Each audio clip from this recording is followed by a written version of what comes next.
Bismillah, alhamdulillah, bismillah bi'aunillah. Asyhadu an la ilaha illallah wahdahu la syarika lah. Wa asyhadu anna Muhammadan abduhu wa rasuluhu la nabiyya ba'dah. Allahumma shalli wa sallim wa barik ala sayyidina Muhammad wa ala alihi wa ashabihi wa mawalah wa la hawla wa la quwwata illa billah. Rabbi shrah li sadri wa yassir li amri wa hlul 'uqdatam min lisani yafqahu qawli. Rabbana iftah bainana wa baina qaumina bil haqqi wa anta khairul fatihin. Amin ya rabbal alamin. Amma ba'du. Para alim, para ulama, sepuh bini sepuh yang saya muliakan, para jamaah yang insyaallah dimuliakan Allah yang saya hormati rahimakumullah. Kita bersyukur kehadirat Allah Subhanahu wa taala. Diberikan kesempatan, diberikan kesehatan oleh Allah. Mudah-mudahan benar-benar dapat kita pergunakan untuk beribadah dan taat kepada Allah, berdoa kepada Allah, dan mudah-mudahan dengan doa kita Allah memberikan segala kemudahan, diberikan segala kecukupan, kebahagiaan dan keselamatan fid din wad dunya wal akhirah. Amin ya rabbal alamin. Salawat ma'assalam kita aturkan kepada Nabi kita Muhammad sallallahu alaihi wasallam. Bismillahirrahmanirrahim. Kitabul At'imah. Kitab tentang atau bab tentang at-ta'am ya. Al-at'imah itu jamak dari at-ta'am, yaitu beberapa makanan. Jadi bab ini menjelaskan tentang jenis-jenis makanan, baik makanan halal dan makanan haram. Jadi wa kulu min rizqillahi halalan thayyiba. Jadi makanlah dari rizki yang dikaruniakan Allah kepada kalian secara halal dan baik. Kemudian ada juga ayat-ayat yang melarang kita untuk mengkonsumsi makanan-makanan yang haram. Di dalam hadis ini jamaah sekalian, ini dijelaskan tentang makanan-makanan haram. Nah, kalau di dalam fikih itu makanan haram itu dibagi dua. Ada haram secara aini, ada haram secara li ghairihi. Jadi haram li dzatihi dan haram li ghairihi. Haram lidzatihi itu haram yang memang dari jenis makanannya itu sendiri yang merupakan makanan haram. Nah, contoh di dalam hadis ini, an Abi Hurairah radhiyallahu an, dari sahabat Abu Hurairah radhiyallahu an, anin Nabi sallallahu alaihi wa alihi wasallam, qala dawuh sapa Rasulullah sallallahu alaihi wasallam. Dawuh Rasulullah begini, kullu dzinabin minas sibai fa akluhu haram. Ya, kullu dzinabin, setiap binatang yang memiliki taring. Binatang apa saja yang bertaring, ya, minas sibai, terutama dari binatang buas. Ya, binatang buas. Fa akluhu, maka makan binatang yang bertaring dari binatang buas itu haramun haram. Ya. Nah, ini para ahli hadis, ahli fikih menyebutkan bahwa yang bertaring itu sebetulnya bukan hanya binatang buas. Ya, termasuk ngapunten kucing itu bertaring ya, cuman taringnya kecil. Makanya haram. Ya, berbeda dengan kelinci. Walaupun mirip-mirip ya antara kucing dengan kelinci, lucunya dan sebagainya. Bahkan banyak orang yang tidak mentolo. Apa tidak mentolo itu? Ya, tidak tega ya makan daging kelinci itu, tidak mentolo ya. Jadi ada warung namanya warung sate kelinci gitu kan. Itu halal itu. Kenapa? Karena tidak bertaring. Beda dengan kucing. Ya. Ini jamaah sekalian. Jadi banyak sekali ya makanan-makanan atau binatang-binatang haram. Termasuk juga di sini disebutkan wa akhrajahu min hadis Ibnu Abbas radhiyallahu anhuma, dikeluarkan juga dengan sanad yang sama ya dari Abu Hurairah, tapi melalui jalur Abdullah ibnu Abbas ya radhiyallahu anhuma dengan lafadz bilafzi naha di sini naha an kulli dzinabin minas sibai. Rasulullah melarang makan binatang yang bertaring ya, binatang buas yang bertaring. Wazada Ibnu Abbas ya, wa kulli dzi mikhlabin. Nah, ini Pak. Dan segala binatang ya, dzi mikhlabin yang memiliki pencengkeram. Jadi kayak burung ya, terutama burung yang kakinya mencengkeram. Kayak burung apa itu Pak? Burung Raja Wali misalnya ya. Itu termasuk haram itu. Ya, walaupun jenisnya burung tapi haram dimakan karena punya kaki pencengkeram. Itu seperti itu. Wa an Jabir radhiyallahu an naha Rasulullah sallallahu alaihi wasallam yama Khaybara an luhumil khumuril ahliyati wa adzina fi luhumil khayli muttafaq alaih. Jadi dalam suatu hari di perang Badar itu Rasulullah melarang para sahabat untuk memakan keledai al-ahliyah. Al-ahliyah itu yang piaraan. Jadi keledai yang dipiara atau keledai yang biasa hidup berkeliaran di tengah perkampungan. Itu al-ahliyah. Nah, tapi wa adzina fi luhumil khayli, tetapi Rasulullah memperbolehkan, mengizinkan makan daging al-khayl, kuda. Jadi kan kalau tindak mau ke Nganjuk atau kemana tidak lewat tol ya, itu di Jombang itu kiri jalan ada sate kuda. Saya sendiri sampai sekarang belum pernah merasakan sate kuda. Dan jangan mau ngajak monggo, tidak menolak. Ternyata halal. Dulu waktu saya belum tahu itu saya pikir daging kuda itu haram. Ternyata halal. Justru yang menjadi khilafiyah ini adalah memakan daging keledai. Ya. Dari hadis ini beberapa pendapat ulama, ya. Ada ulama yang membolehkan, ya. Ada ulama yang melarangnya, bahkan menurut Imam Ibnu Malik hukumnya makruh. Jadi tidak sampai haram tapi makruh. Untuk Imam Syafi'i ini tidak mengharamkan secara tanzih, ya, secara kuat dalam keharamannya, melainkan sebaiknya sangat dianjurkan untuk menghindarinya.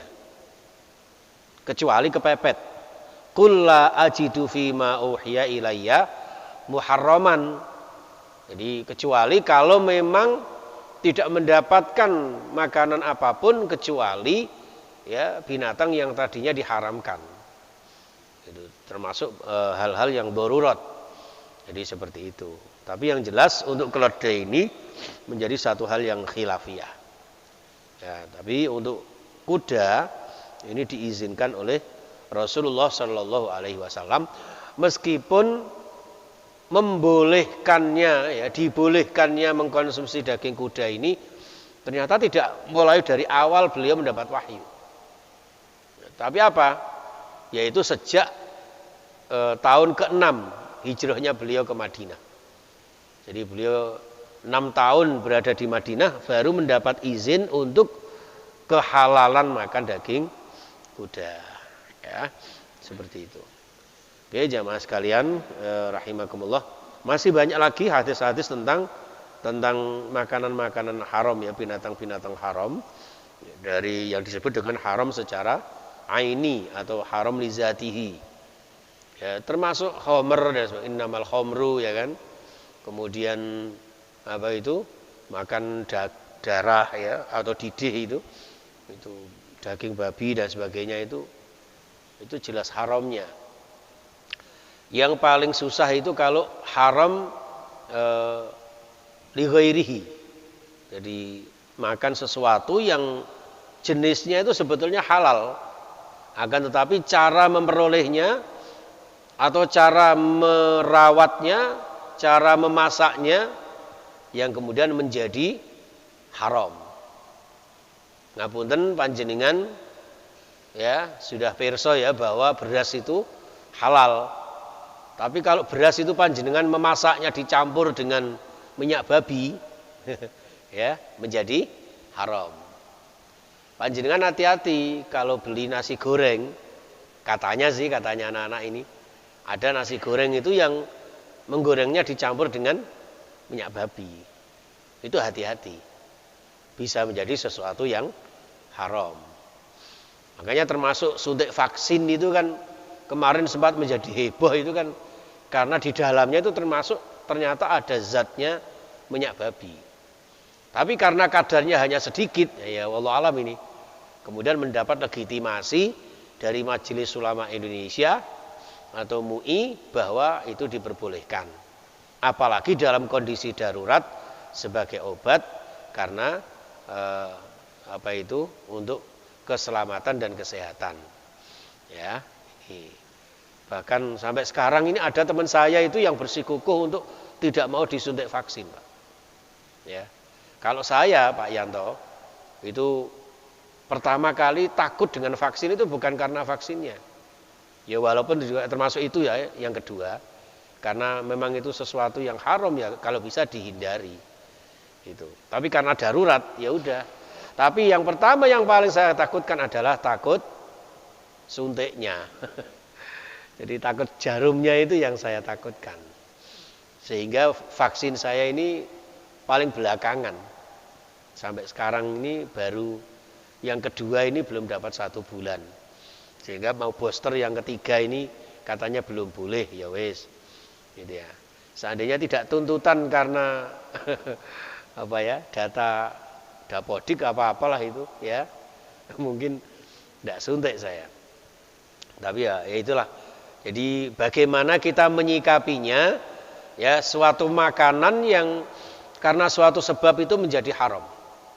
Ya. Makanya kalau jenengan hati-hati ya.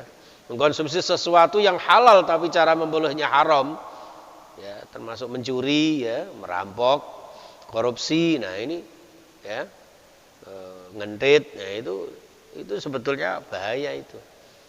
Jadi kalau ada daging dan darah dari sesuatu yang haram ini yang membuat ibadah kita sulit. Susah menerima nasihat. Ya. Ibadah pun berat. Itu. Yang parah lagi, daging dan darah dari sesuatu yang haram akan membuat doa-doa kita tidak diterima. Jadi pernah Rasulullah itu bersabda, kalian berdoa begini begitu, minta ini minta itu, tapi sama sekali tidak pernah memperhatikan sejauh mana kehalalan dan keharaman makanan dan minuman yang kalian konsumsi sehari-hari. Itu seperti itu. Sehingga tidak boleh kita remehkan. Ya. Sekhusuk-khusuknya ibadah kita, sebanyak-banyaknya doa-doa kita, kalau sampai ada sesuatu yang haram yang masuk dalam tubuh kita, ya, atau anak-anak kita, ya, ini yang menjadi sulit untuk dikabulkan doa-doa kita. Maka dari itu jamaah sekalian, kalau bisa kita hindari ya, bukan kalau bisa ya Pak ya, sudah seharusnya kita menghindari dari makanan minuman yang haram, baik haramnya itu karena bendanya maupun haram karena cara memperolehnya, cara merawatnya, cara memasaknya, ya, cara penyajiannya dan sebagainya. Ya, itu seperti itu. Mudah-mudahan kita semuanya ya, dihindarkan oleh Allah Subhanahu wa taala dari hal-hal yang haram. Kalau bisa kita berusaha jangankan yang haram, yang syubhat kalau bisa kita tinggalkan. Ya, kalau bisa kita tinggalkan. Itu seperti itu, ya. Demikian yang bisa kami sampaikan sedikit, mudah-mudahan bermanfaat. Saya ini sering disampaikan anak saya, istri saya, kasihan Pak Yanto kadung rawuh. Ya. Terus ya, Pak Edi juga aktif. Ya, Masya Allah, Pak Yanto direwangi jauh-jauh ya. Pak Mutakin ya. Ini juga mohon doanya untuk almarhum Abah Afgon, Abah Karmin, nggih, dan juga sesepuh-sesepuh kita yang sudah mendahului kita, termasuk juga sesepuh kita yang masih hidup bersama kita, Pak Amin, ya, didoakan mudah-mudahan sehat walafiat, panjang usia, ya, termasuk juga Abah Mukhtar Al-Jufri, ya, beliau juga tetap mengikuti walaupun tidak secara langsung di sini, ya, karena tempatnya jauh, dan bapak ibu yang lain, ya, Ustaz Syamsuddin dan sebagainya. Nanti kapan-kapan kalau bisa monggo di kajian ini panjenengan lebih aktif, ya, untuk bisa memakmurkan rumah Allah yang mulia ini, Masjid Darut Taqwa yang kita cintai ini. Bismillahirrahmanirrahim. Allahumma sholli wa sallim wa barik ala Muhammad wa ala alihi wa sahbihi ajma'in. Alhamdulillahirabbil alamin. Allahumma ighfir lana wa liwalidina warhamhum kama rabbawna shighara wa limasyayikhina wa limuallimina wa li asatidina wa lidhil huquqil wajibati alaina wa li jami'il muslimina wal muslimat wal mu'minina wal mu'minat al ahya'i minhum wal amwat innaka sami'un qaribun mujibud da'awat wa qadi al hajat iqdi hawaijana min hawaijid dunya wal akhirah. Allahumma sallimna wal muslimin wa afina wal mu'minin wa najjina min masaibid dunya waddin. Ya Allah, ampuni dosa-dosa kami, dosa-dosa kedua orang tua kami, para sesepuh kami, guru-guru kami, para ulama habaib kami, dan seluruh jamaah kami. Ya Allah, berikan kami panjang umur, sehat walafiat. Engkau berikan kami rizki yang cukup, rizki yang barokah, rizki yang bisa kami gunakan untuk beribadah, berziarah ke Makkah Madinah, berzakat infak sedekah, membina rumah tangga yang sakinah, mendidik putra-putri yang solih solihah, yang ahli ibadah, berakhlakul karimah, ya Allah, dan suatu saat meninggal kami dalam keadaan husnul khatimah. Rabbana atina fid dunya hasanah wa fil akhirati hasanah wa qina adzabannar. Wa sallallahu ala sayyidina Muhammadin wa ala alihi wasallam walhamdulillahi rabbil alamin. Wal aminkum subhanakallahumma wa bihamdika asyhadu an la ilaha illa anta astaghfiruka wa atubu ilaik. Assalamualaikum warahmatullahi wabarakatuh.